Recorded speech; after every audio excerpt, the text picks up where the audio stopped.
I want to talk to you about one very common passion, that is anger. Many people praise anger. They think it sharpens courage or gives fire to the soul.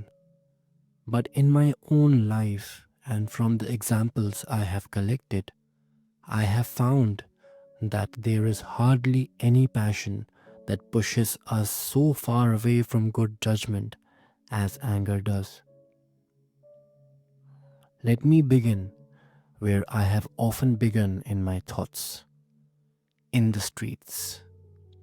I have seen fathers and mothers fall upon their little children in such fury that the poor creatures are knocked down, miserably beaten, sometimes when they can barely even walk. What strikes me is not only the cruelty of the blows, but the look of the person giving them: a burning eye, a twisted face, a terrible voice. This is no longer correction. This is rage using the parent's body as its instrument. And yet, the laws say nothing. They are silent, as if these children were not members of the community at all. If a judge sitting on a bench condemned a man to death and openly said, "I do it because I am angry," we would be horrified. We would shout against such a monster and call his sentence unjust. But we allow fathers, teachers, masters to correct those under them in the very heat of passion and still call it discipline. In truth, when punishment springs from that source, it is not correction, it is revenge. And revenge loves nothing so much as striking the weak and the small. I compare punishments to medicine. We would never accept a doctor who treated a patient because he was personally offended, whose blood was boiling, and who prescribed according to his fury. We would say he is unfit for his profession. Yet, what we will not accept from a doctor, we quietly allow from a parent or a master. As for someone like myself, I believe we should never lay hands on a servant or anyone under our authority at the very moment when we feel anger alive within us. This is a sign by which we may know this time, when the pulse beats fast, when the chest is stirred, when we can feel the movement of emotion in our body. At such a moment, we should delay what we intend to do. Once we are calm, the very same thing will look quite different to us. In those heated moments, it is not really who acts, it is the passion acting in us. The faults of others seen through anger appear greater than they are, just as objects seem bigger and more twisted when seen through a fog. If punishment is to be just, it must be given by a soul that has no hunger or thirst for it.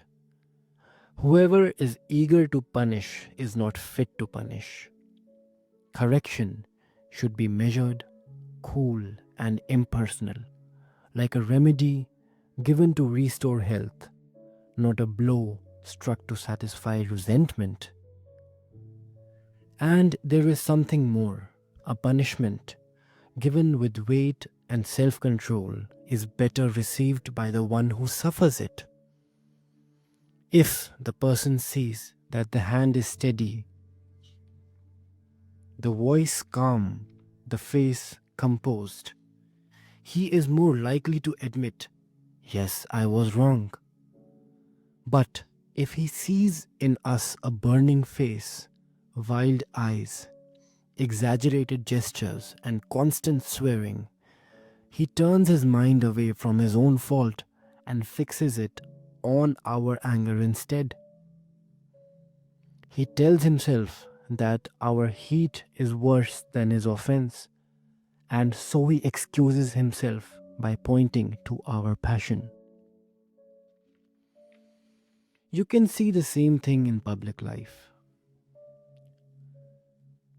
Suetonius tells the story of Caius Rabirius, who had been condemned by Caesar. Rabirius appealed to the people, and what was it that most moved them to his side? Not some clever legal point, but the very anger and hostility that Caesar had shown against him. Because the sentence was marked by visible anger, they judged it was not cleanly and fairly given. We naturally distrust a judgment that comes with an angry face. At this point, I must make a distinction that is important in many matters. The truth of a teaching is one thing, the character of the person who teaches it is another. A wicked man can preach something true. A good man can hold false opinions. It is foolish to reject a sound teaching because the teacher is imperfect, just as it is foolish to accept an error because the teacher is pleasant. If we reason like this, we throw everything into confusion. And still, I admit there is a special beauty when a man's words and his actions agree. Let me give you an example I love to remember. Plutarch tells us one of his slaves, a very bad-tempered and ill-conditioned fellow, who had still picked up a good deal of philosophy simply from listening to his master talk. This slave, having committed some fault, was by Plutarch's orders stripped and whipped. At first he murmured that it was unjust. Then, as the beating went on, he began to shout louder that Plutarch was no philosopher at all. "I have listened to you," he said, "teachings that it is indecent to be angry. I have seen the book you wrote against anger, and now look at you, full of rage, having me whipped. Your actions contradict your teachings." Now this was a direct attack. You are angry, therefore your philosophy is false. Plutarch answered very calmly without raising his voice. He asked him a series of questions. Has my face changed color? Is my voice dreadful? Do I foam at the mouth? Do I tremble? Has any word escaped me that I ought to repent of? Then he said, "These are the true signs of anger. You see none of them in me." And turning to the man who held the whip, he said, "Go on with your work, while this gentleman and I argue." Here you see the image I have in mind. A man who claims he can punish without being carried away by anger. The blows are real, the punishment is real, but the soul, he says, stays still. Other wise men have followed the same rule.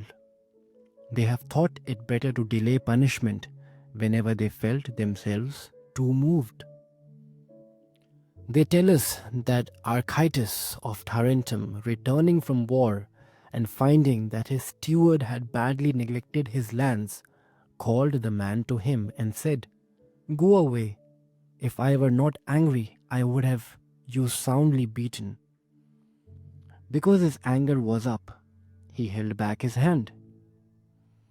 Plato, being very offended with one of his slaves, did not punish him at once.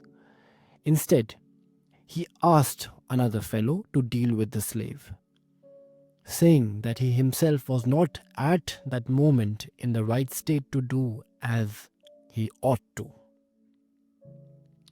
Carolus, a Spartan, spoke in the same spirit. To an insolent Hilot, he said, "By the gods, if I were not angry, I would have you put up to death immediately." In all these examples, anger is admitted, but it is treated as a reason to hold back and not as a reason to act faster. Now think how anger behaves when it meets with the truth.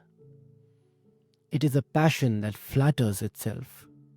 Once it has taken hold of us, under some false belief, we find it very hard to let go.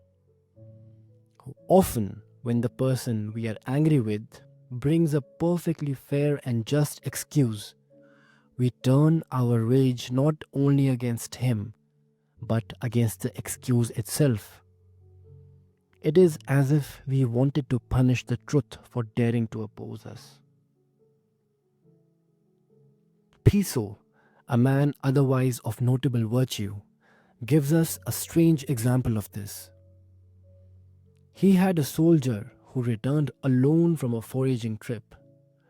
There, he was asked where his companion was. He could give no clear answer. Piso, suspecting that he had killed his comrade, immediately condemned him to death. The soldier was taken to the place of execution and put upon the gibbet. At that very moment, the missing companion arrived safe and well. There was great joy among the soldiers. The two friends ran to embrace each other and together with the executioner went straight to Piso, thinking they were bringing him very good news. What should we expect? That Piso, delighted by his happy turn, would cancel the sentence and rejoice in their innocence.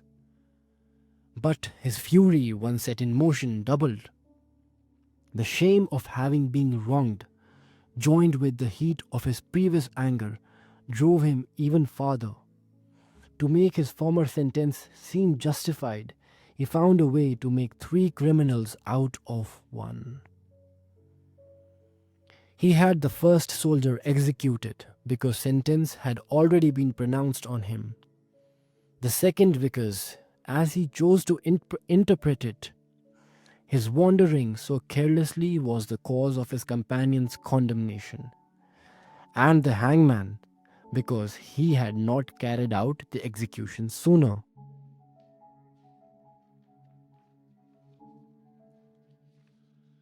You see here how anger, once it has committed itself, would rather crush innocence than admit it has made a mistake.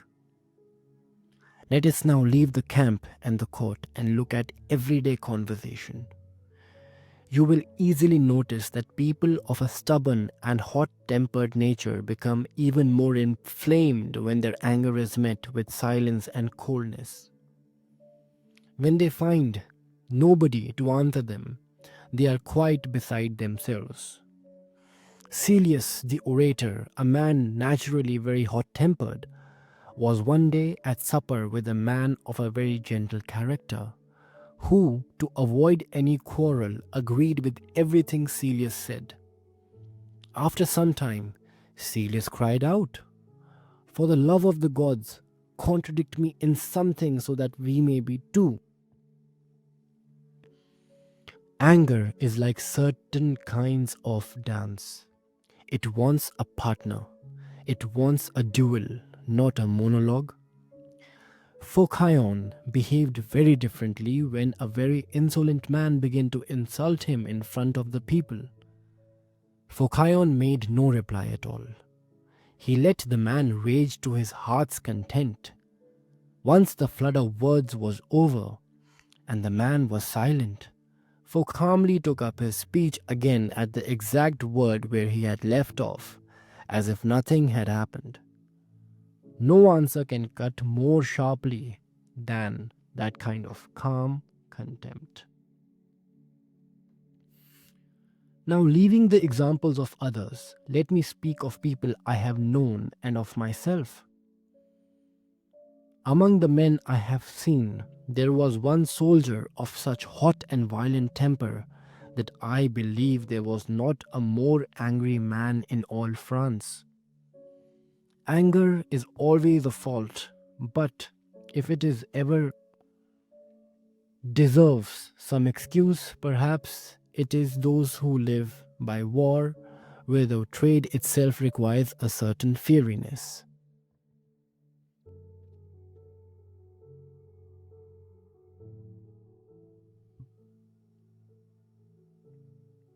Yet this man, despite his nature, was also one of the most patient and careful I have ever known in controlling his passions. The inner boiling in him was so great that to avoid breaking out into terrible actions, he had to put an equal or even greater force upon himself. The water inside him raged like water in a pot on a strong fire, but he held the lid down. I looked less at what he actually did than at what it cost him not to do worse. On the other hand, I knew another man of a very calm and even temper who took great pride in never being seen moved, in always keeping a steady face and a quiet voice. This is something especially in a man of high position, and it is not without its uses. But I was afraid this perfection cost him too much. In order to keep up the appearance of always being regular and gentle to others, he might be cutting and wounding himself inside. As for me, I think differently. I believe that by hiding anger, we take it into ourselves. We drive it deeper in. I remember what Diogenes said to Demosthenes, who, being ashamed of being found in a tavern, had withdrawn into a more hidden corner. The more you go backwards, said Diogenes, the further you go in. So it is when we push a feeling inward. It goes deeper, it takes root. For my part, I would rather give my servant a slap a little out of season and show my natural movement at once than sit chewing and worrying inside myself in order to keep the serious and grave look of a composed face. I prefer to show my passions than to brood over them at my cost. I believe that passions become lighter when they are expressed and shown.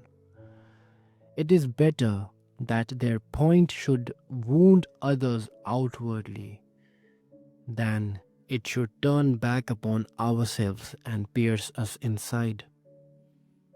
Our vices are least dangerous when they are out in the open, and most dangerous when they put on the face of virtue, when they hide under the appearance of health and good nature. In all this, there are two dangerous extremes.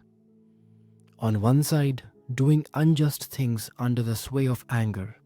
On the other, destroying ourselves by holding our anger in a way that eats us from within. I do not pretend that my way is the perfect middle, but I admit that if I must go wrong, I lean rather towards a short and visible expression of anger than towards a long and hidden corrosion. Now let me say a few words of advice for those who have authority in a household. First, do not be angry too often. We should not throw our anger around at every small thing. If we storm for a badly washed glass, for a stool put out of place, and with the same loud voice and gestures for a theft or a lie, our anger becomes a mere habit and is no longer respected. There should be some order and proportion so that those under us can tell us which faults are serious by the weight of the rebuke. Second, be angry only where it reaches the right person. I see many people who thunder long before the guilty one comes in, and just as long after he is gone. They make the whole house ring with noise. They hit the air. They attack the shadow, not the man. All this noise comes to nothing. Third, keep your big threats for the right moment. Some people swear, threaten, and boast loudly of what they will do, but they throw these grand words into empty spaces, as if someone were swinging a sword in an empty field. Threats and bravado should be kept, if they are to be used at all, for the one who has actually committed the fault, not scattered around without an enemy. Let me now speak even more openly about my own temper. My anger is, I confess, very sharp and very sudden, but it is also very short and, as much as I can manage it, private. I lose myself in speed and violence, but not in long-lasting hatred. When my anger, I throw out hurtful words in all directions, not choosing them, not aiming at what would hurt most, but letting my tongue run its course. That is usually the worst thing I do. I believe my servants are better off with me in great matters than in small ones. Small things surprise me. Some little unexpected incident can push me over the edge, and once I am falling, it does not matter who or what pushed me. I go all the way to the bottom.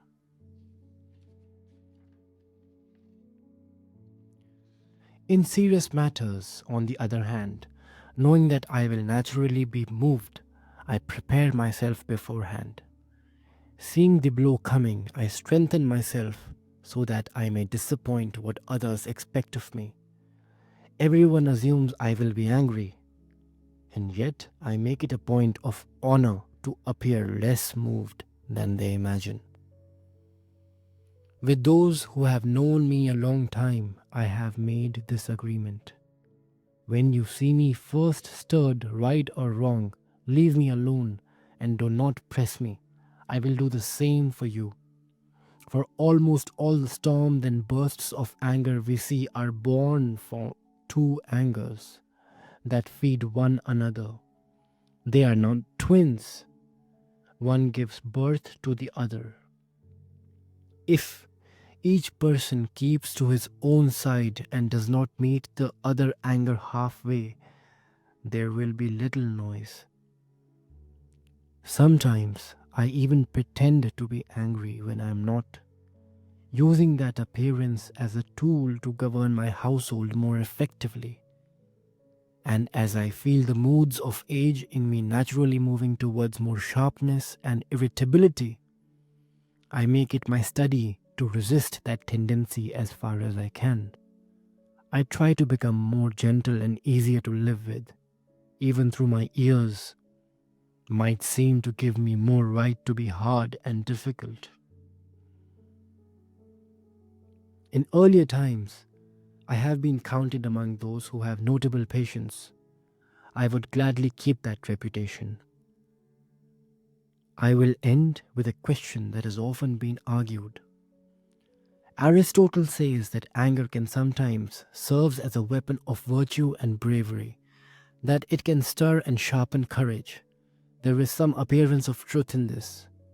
Many people feel that a touch of anger helps them face danger or injustice. But those who oppose him give a very clever answer. They say that anger is a strange kind of weapon. For all other weapons, we move them. This weapon moves us. Our hand guides every other tool. This one grabs our hand. We hold all the rest. This one holds us. There I leave a question. In what I have said before you, I do not give you a neat rule by which you may always govern anger. Instead, I offer you a series of pictures of parents with their children, of judges and commanders, of philosophers and slaves, of soldiers, of friends, and of myself. In all of them, there is one question running through everything. When I act, is it my judgment that acts or my passion? If it is true that no passion carries us further away from the right judgment than anger, then at the very least we owe ourselves this, that we do not punish, that we do not pronounce sentence, that we do not condemn while the pulse is still beating fast.